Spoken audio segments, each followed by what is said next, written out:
Dadewethu, kunjani nkosazana? Siyaphila. Siyajabula kakhulu ukuthi usibhalelile ohlelweni. Wangagcina ngokubhala waphinda wafika futhi. Nangu ukuthi uLandla umfowethu, simlandile. Ngeke ngakhuluma ke nawe ungakafiki.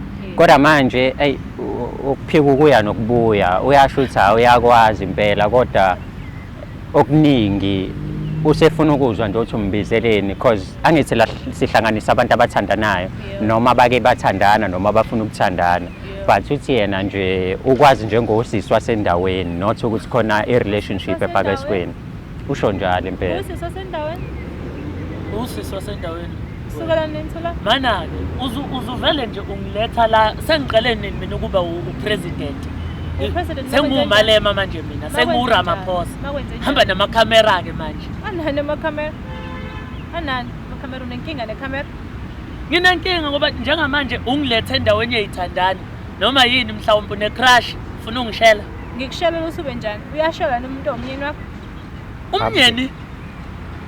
umnyeni wani uyashelwa uyagula wena ekhanda yazonyasa ngani yimi ogulayo Thulani kade ngabona ukuthi wena unangqondo wena yimi ogulayo Thulani uyagula wena usakaza Thulani usakaze basi okay alright imani ningajaha ukuthi nisakazane ngicela nehlise awuthi uyabheda lona baba ngicela nehlise umoya sikhulumeni kahle sizokhuluma la mfethu kahle asile ukuzona wena umphikile usisangani ngiyamphika futhi namanje angifuni nje angisanganele mina ngigulele Dadewethu, let me hear your side of this story.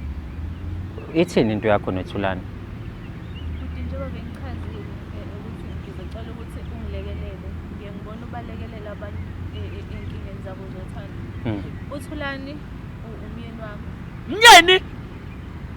Mangithi umyeni wami. Umyeni owenzani? uThulani. Uzongilinda mhlawumbe ngikhuluma uyanqena ukuthi ungilinde. Uyanqena. Ngilinde wena uqamba amanga.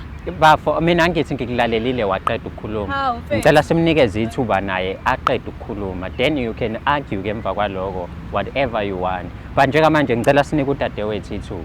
Lungile kakhuluma kodwa phela nawe uzoloku ungena uzenza unompempe la. Uyanqena ukuthi ulalela ukuthi size ngani mhlawumbe ke bese uyaphakama ke njengomfazi. Hayi. Ngithi amuzwa ukuthi uthini? Ngithi amuzwa uyangidelela kwayimanje. Ehlisa umoya. Wena wazi ushawe wena. Ushaye ba. Wena wazi ushawe.